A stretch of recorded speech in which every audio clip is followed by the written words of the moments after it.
Dumelang? Are we good? All right. Okay, I'm going to be talking, I think, my blunder. I basically titled it as childhood traumas in business. Because, well, you're probably thinking, why childhood traumas when we are talking about business? But one of the things that I think we fail to understand, and I believe I also failed in understanding, is the fact that your business is an extension of you. And no matter how strong you think you are, a series of hurts, of pains would affect how you view the world around you. And eventually, one thing that happens with trauma is it messes up with your self-belief system. It messes up with your decision making. It messes up with your relationship. And most importantly, as an entrepreneur, your relationship with money and the people around you, the boundary issues begins to grow out of there. So basically, I'm going to be sharing my story, my blunder, in relation to those ways in which trauma shows up in the life of a business owner in terms of decision making, in terms of boundary issues, in terms of money issues. So I think to just start, literally my business, I would say my first business, though I'm still doing the same thing. My first business started as a very big flop.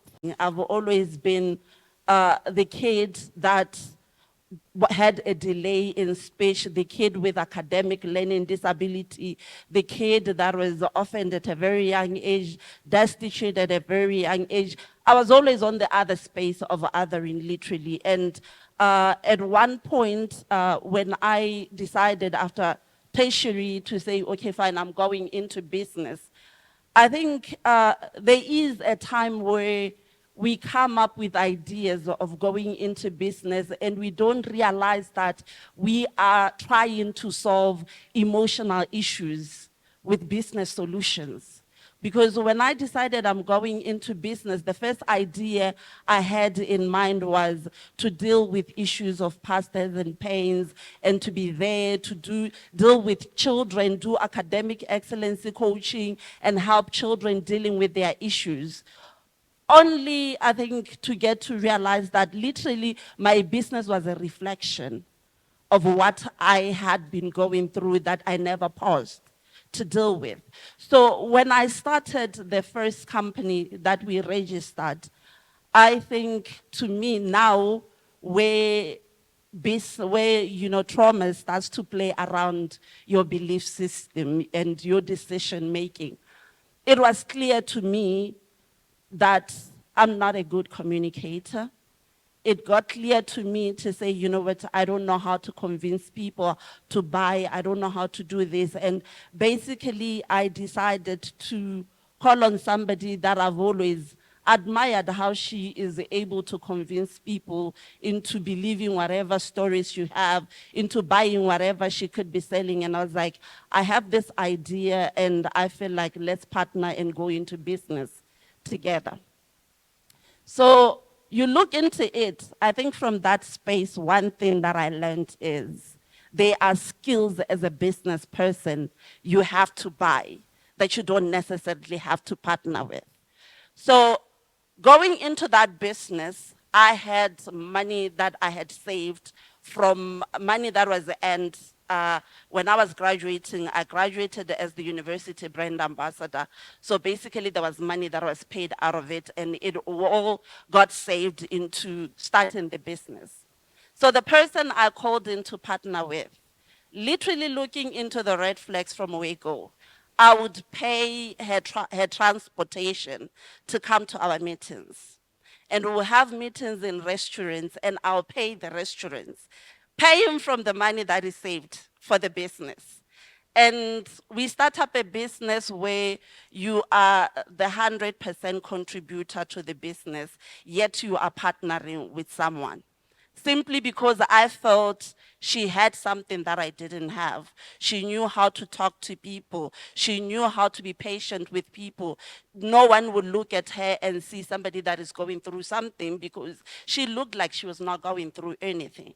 So we went into this business, and every time I'll be like, can you go to companies, go to ministries, drop off profiles? And she'll be like, I don't have money to do that. I'll transfer money. Okay, go do this, do this. Can you go and print profiles? She'll be like, I don't have money to do that. I'll send out money. Before you know it, we were run dry of the money that was saved up. But fortunately for us, we managed to get our first big deal with one of the ministries to do a training with them. So when the GPO came, they had booked up go the Big Valley Lodge. So we were supposed to go Big Valley for a week's training. On the day we were supposed to leave, she tells me she has somewhere to go. She won't be able to travel with me. So I was like, okay, since your job is the sales, it's okay. I can go and do the training because that part, I feel like I figured it out. So I go, we do the training finishes, and then a few weeks later, the ministry pays. And then immediately after the ministry pays, 2 days down the line, she calls me. She's like, we need to meet up. I'm like, okay, we can meet, go, Gaborone, Avani by Avani. We can meet by Avani. So we meet by Avani. And she's like, I want you to transfer half of my pay to me. I'm like, but that's money for business. She's like, but when we got that GPO, I promised my sisters that I'll be helping out with some money. So um, send me my half and remain with your half. And I tried to convince her to say, but this is business money. And one thing for sure, for you to keep running around and dropping profiles and printing, you need this money because the money I had for the business, it's done. And literally, she went on, and then eventually she decided, you know what, I'm out of this business. I need my half. And then you can remain with your business. And then I had to give her her half of the pay. So basically, that means I'm left with nothing to keep afloat the business thereafter. And well, thereafter, I tried to struggle around it and struggle around it. And this is where trauma comes to play. Because growing up as a kid that was convinced you are never going to amount to anything, I think the business space for me was to try to prove that I can be something, was to try to prove that I can win, I can be a business person, and I can make it big. So basically, even when things were sinking, I wanted to hold on so it could look like I'm winning, so it could look like I'm doing something as a business person. So basically, I started running around, and then, well, I got a speaking engagement with DCC, yeah. I don't even know how she overheard of that. But prior to the payment, she came and she was like, we are still partners in this. I need half of my money. It became a little bit of a struggle, and then basically I ended up having to give her half of that. And then that's the part where I decided I need to get out of this company and re-register something from afresh. So basically the money that was left had to go pay now an agent, those people, Baba, register on the companies and everything, to re-register something afresh for me. And I think at this point in time, it was clear to me to say, you know what, no matter how many times I'm going to start off, I'm still going to be bringing me to the business. And if I don't learn to deal with me, to heal from me, one way or the other, whatever that I'm dealing with is always going to show up. It always is always going to reflect in the decisions that I make. Because before then, I think before re-registering the business, probably you are thinking the other money that she had after giving the other half to this, what was she doing with it? So trauma still. you get to a point where you realize that the people around you, you are nothing to them except when you have something, except when you're given something. So basically, it got to mess up with my relationship with money so much that even with family, I had to be the one buying to convince I'm doing good to maybe I would say, for lack of a better word, to buy love, to buy people around me. Even the friends that I'll keep out, it will be let's go out and you have to pay, because one way or the other, you feel like you need them more than they need you. They are in a good space to make relationships. I can never make friendships. These people are not even, because the thing about what we go through is, when I say it messes up with your belief system, it gets you to a point of thinking you are not good enough, of thinking, you can never be, you can never amount, you're not worthy enough. So basically, now going into re-registering the next company, I remember before registering the next company, I walked into Remoshe Soloko's office, and we went on chatting, and the first question he asked me is, where have you been? So it got a little bit emotional, and he starts telling me, you could be doing this, you could be here, you see so and so and so and so, I've been working. And basically, that's where you think, okay, fine. I need to revisit me. I need to get back to this thing. I need to get to do this thing. So we went back into re-registering a different company on a different name, and that is where Elegant Living was born. Between the first company and the next company, I tried working. I got a job into some bank. It just didn't work out for me.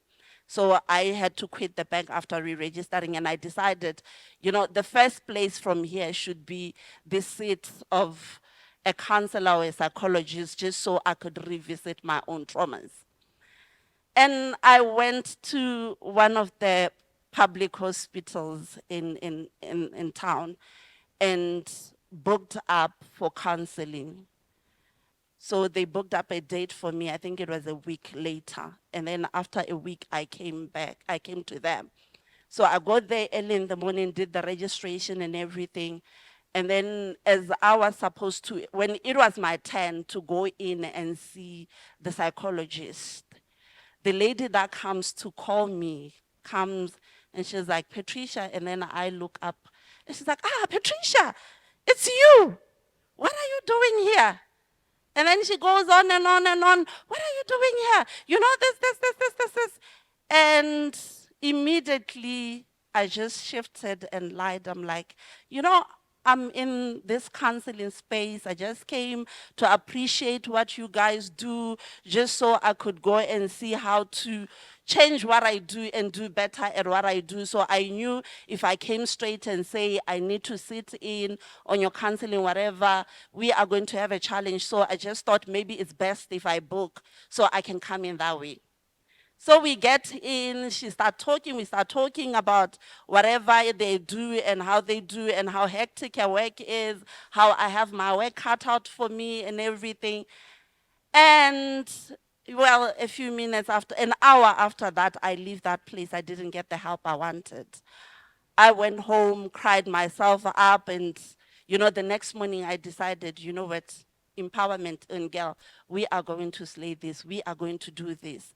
We are going into it. And I sold myself into uh, public speaking and business and running around school doing whatever that I can. And this is where the problem is.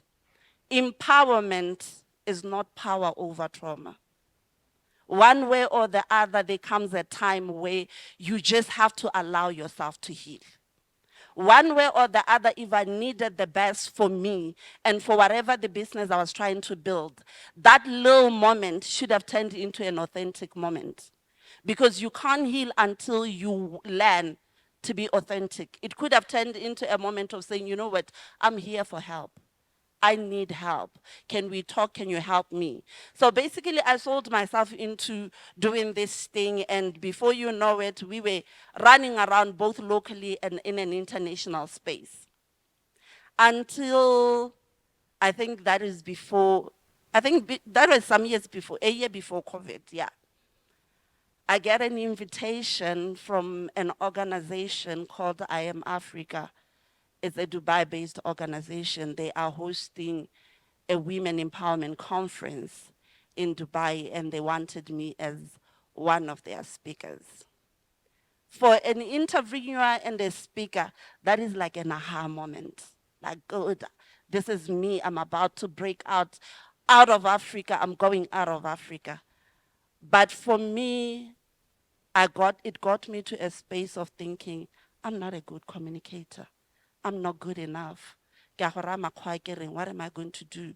What am I going to say? You know, and before you know it, I responded back to them saying, the dates you picked, I'm fully booked on those dates. I'm sorry, I can't show up.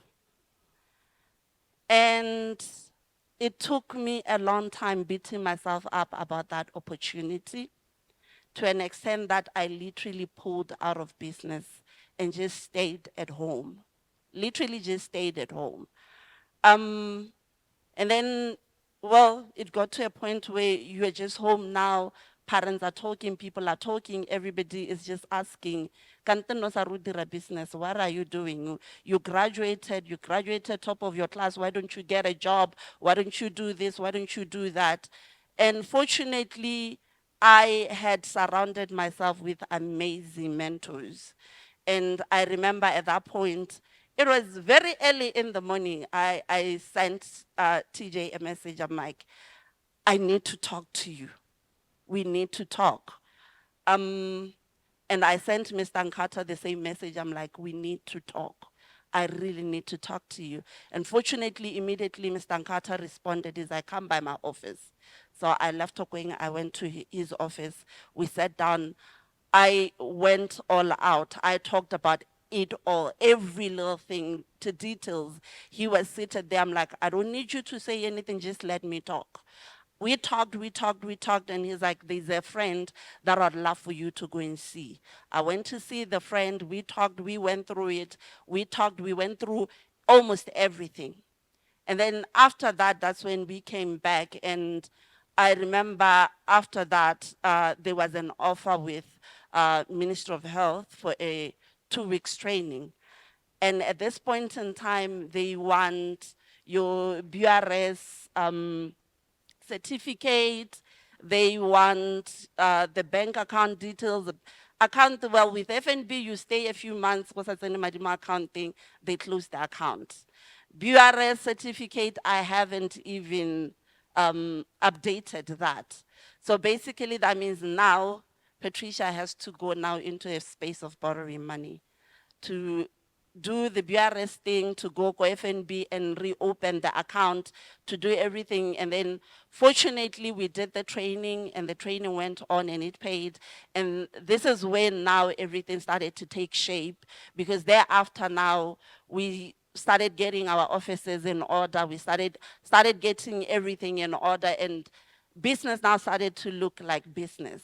And I got to realize that, you know, one way or the other, as an entrepreneur, we have been taught as entrepreneur to always keep moving forward, always go forward. And there is no part where you get taught to say, you know what, look back and allow the girl in you to heal, so the woman can be set free to show up in all the spaces they are supposed to show up, as amazing as they are supposed to show up, without any form of self-doubt, without any form of that space of thinking, you know what, I need to buy people into liking me, I need to do this because I'm not good enough, I'm not smart enough, I've never been smart, I've never been this, I've always, you know, you need to heal, because those tiny little things, as much as most of them don't leave a mark on our body, they literally affect how we view the world around us.